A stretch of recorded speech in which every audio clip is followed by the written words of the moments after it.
Greyfriars, Leicester, was a friary of the Friars Minor, commonly known as the Franciscans, established on the west side of Leicester by 1250, and dissolved in 1538. Following dissolution, the friary was demolished and the site leveled, subdivided, and developed over the following centuries. The locality has retained the name Greyfriars, particularly in the streets named Greyfriars and the older Friar Lane. The friary is best known as the burial place of King Richard III, who was hastily buried in the Friary church following his death at the Battle of Bosworth. An archaeological dig in 2012-13 successfully identified the site of the Greyfriars Church and the location of Richard's burial. The grave site was incorporated into the Dynasty, Death and Discovery Museum, which opened in 2014.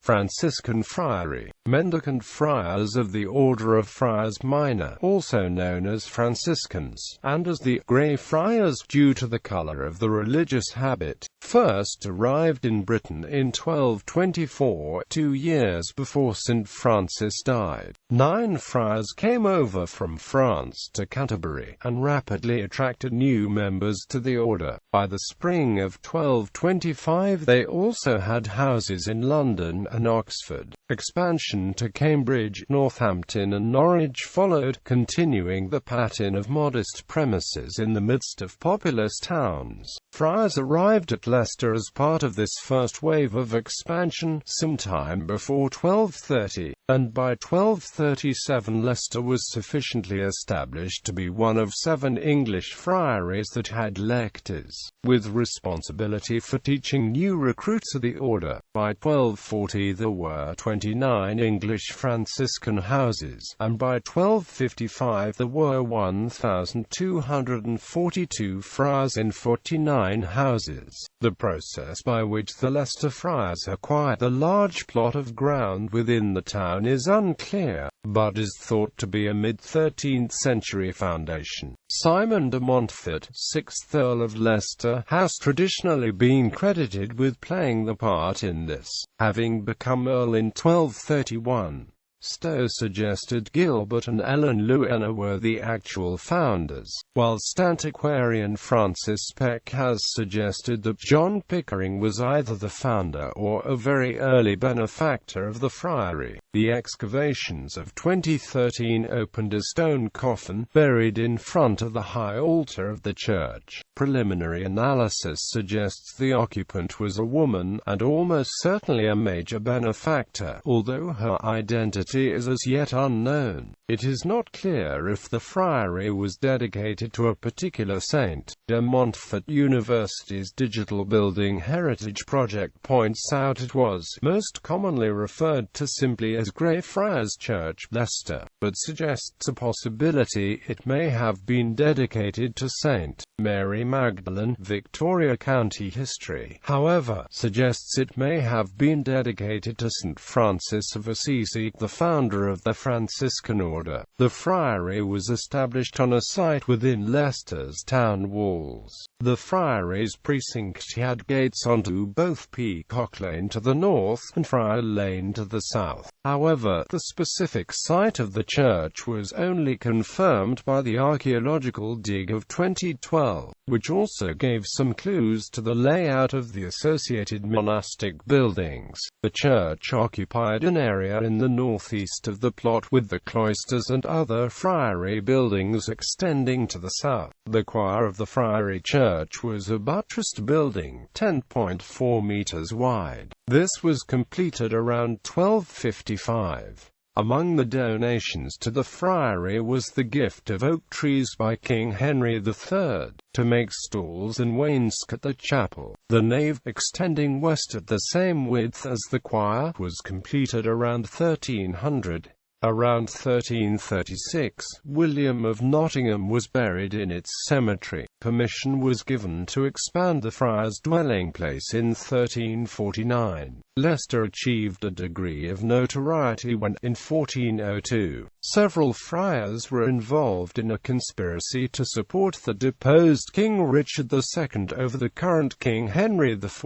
One of the friars admitted that he and 10 other friars, as well as a Master of Divinity, had conspired in favor of the deposed Richard. 2 of the accused friars escaped, but the remaining 8 and the Master of Divinity were arrested and sent to London for trial. Although 2 juries failed to convict, at the third trial they were convicted and then executed. The 2 friars that had at first escaped were captured and executed around the same time in Lichfield, Staffordshire. A provincial chapter of the English Franciscans was held at Leicester the same year, in which it was explicitly forbidden for any member of the order to speak against the king.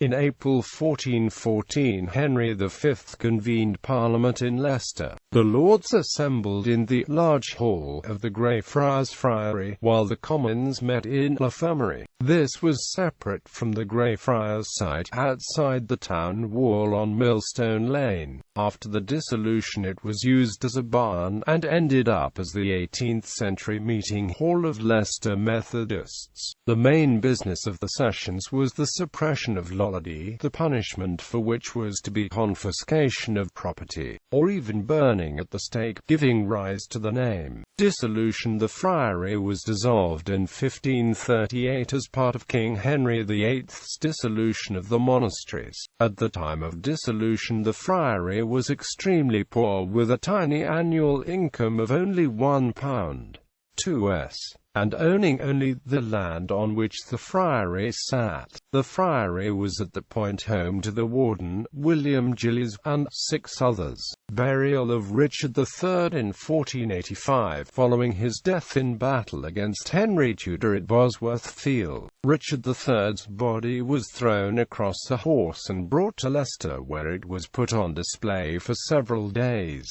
after which it was buried in the Greyfriars Church.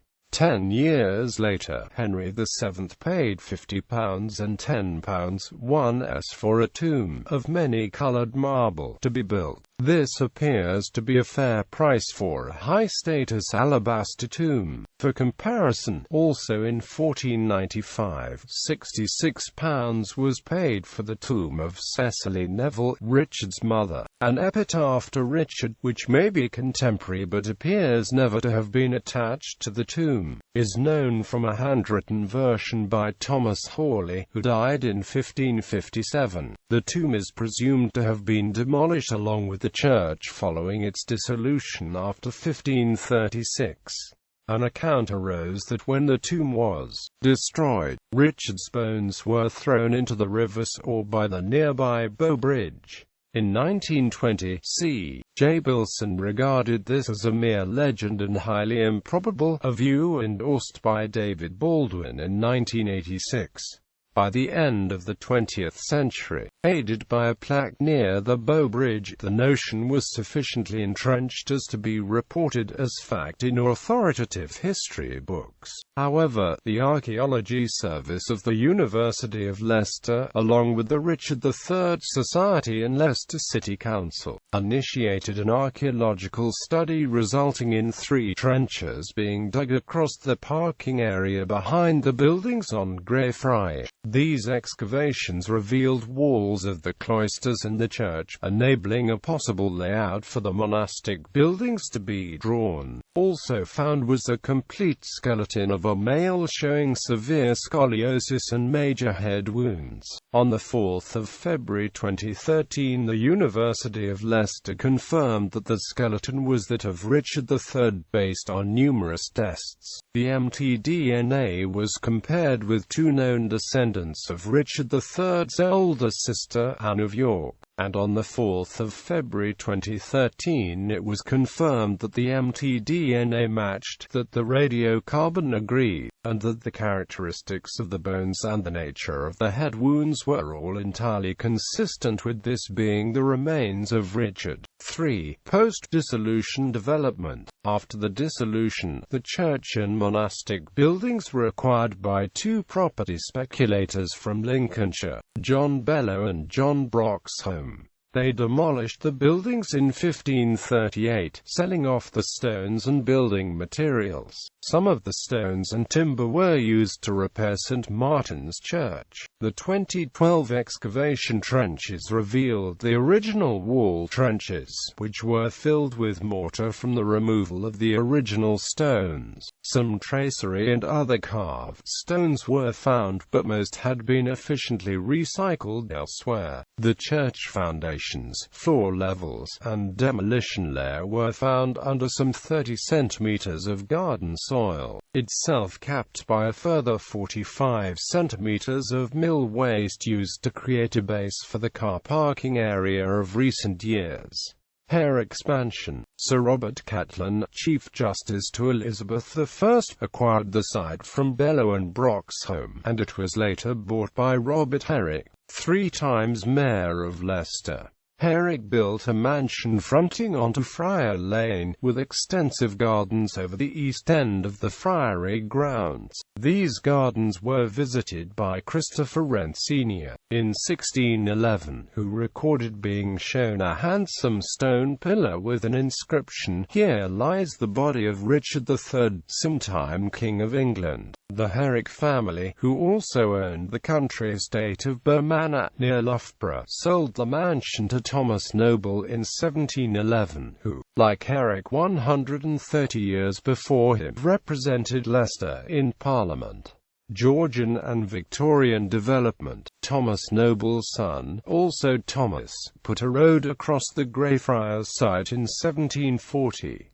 It spanned from near St. Martin's Church to Friar Lane. It became known as New Street, and provided road frontages for smaller building development plots. The mansion and gardens were sold in 1743 to Roger Ruding of Westcotes. Georgian buildings were built along New Street and Friar Lane, many of which date to the mid and late 18th century and remain standing. In 1752 the mansion house and grounds were sold to Richard Gull, who sold it in 1776 to Thomas Pears, a Leicester banker. Pears enlarged the mansion and built a banking house at the extreme east end of the site, on the corner of St. Martin's and Hotel Street. In 1900, Pears Bank was rebuilt to a design by J.B. Everard and S. Perkins Pick. Through mergers, it became a branch of the National Westminster Bank. When Pears died in 1824, all but the banking house was sold to Beaumont Burnaby. The mansion house was by now known as the Greyfriars, and was subdivided so that by 1863, one part was occupied by Burnaby's widow, and the other by Mrs. Parsons.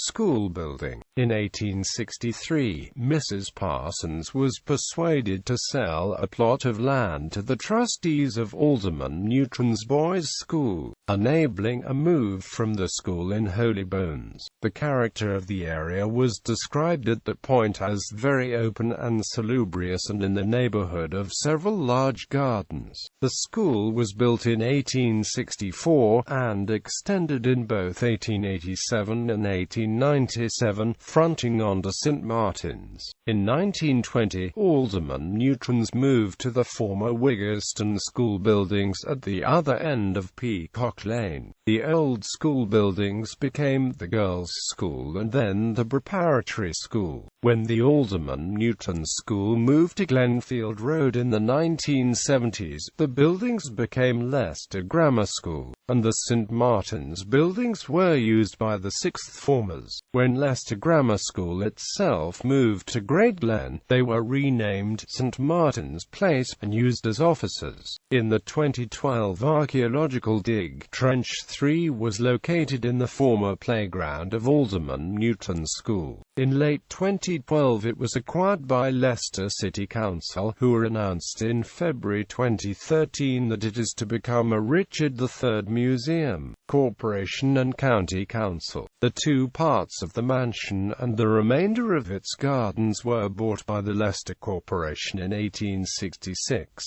They originally intended it to be the site of a new town hall, but in 1872, they decided instead to use the site at what is now Town Hall Square. At the mansion site, they demolished the house, cleared the ground, and created a new road linking St Martin's and Friar Lane, called Greyfriars. This rapidly acquired several fine commercial Victorian buildings. In 1873, at the corner of St Martin's facing Pears Bank, the Leicester Savings Bank was built. In 1878, the Conway Buildings, 7 Greyfriars, were built to be the offices of W. W. Clarkson and Amp Co., brick and tile merchants, and designed by Stockdale Harrison in late 19th century Gothic style. In 1880, Barradale's architect's office, 5 Greyfriars, was built. Designed by Isaac Barradale for his own use, it is an early example of domestic revival style. Ernest Gimson was articled to Barradale, and worked in these offices between 1881 and 1885.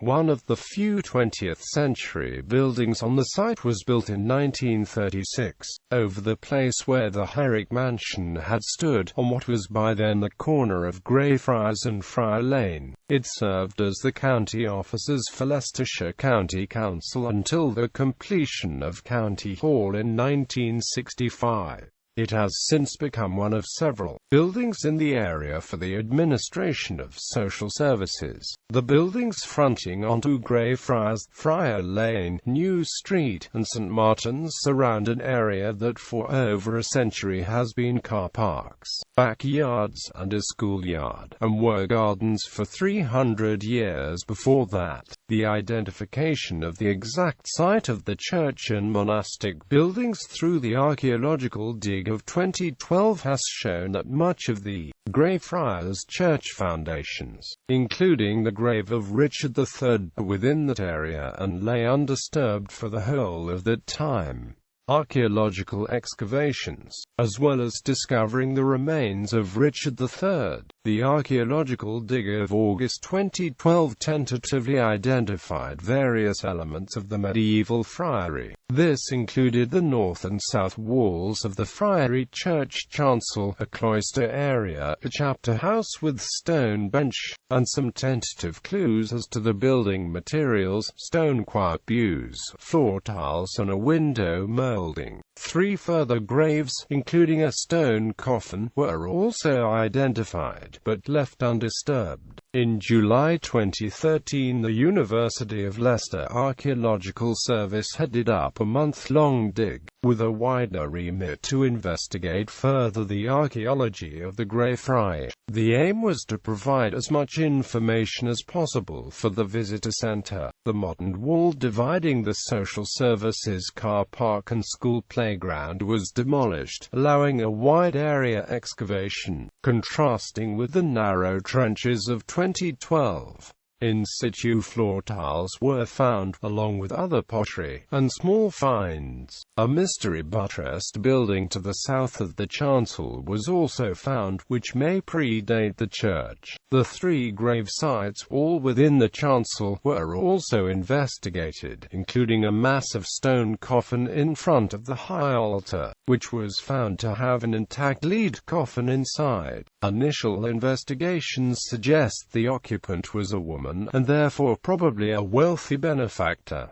Richard III Visitor Centre, with the confirmation in February 2013 that Richard III's burial place had been found. Leicester City Council announced plans to convert the former Alderman Newton School buildings into a Richard III Visitor Centre called Richard 3. Dynasty, Death and Discovery, with a covered area over the original gravesite, and an upstairs viewing platform to show reconstructions of the Greyfriars site and other elements of medieval Leicester. A temporary exhibition in the Leicester Guildhall showed a range of the site artifacts until the permanent museum opened in July 2014. In July 2013, Leicester Cathedral announced plans for the reburial in the nearby cathedral in May 2014, although a request to the High Court for a judicial review was made by people wishing the reburial to be in York. In August 2013, a judge granted permission for a judicial review, but a ruling in May 2014 decreed that there are no public law grounds for the court interfering with the decisions in question. In the light of this judgment, plans were announced for a reinterment in Leicester Cathedral in the spring of 2015, and which accordingly took place on the 26th of March in the presence of Princess Sophie of Wessex, the Duke and Duchesses of Gloucester and the Archbishop of Canterbury.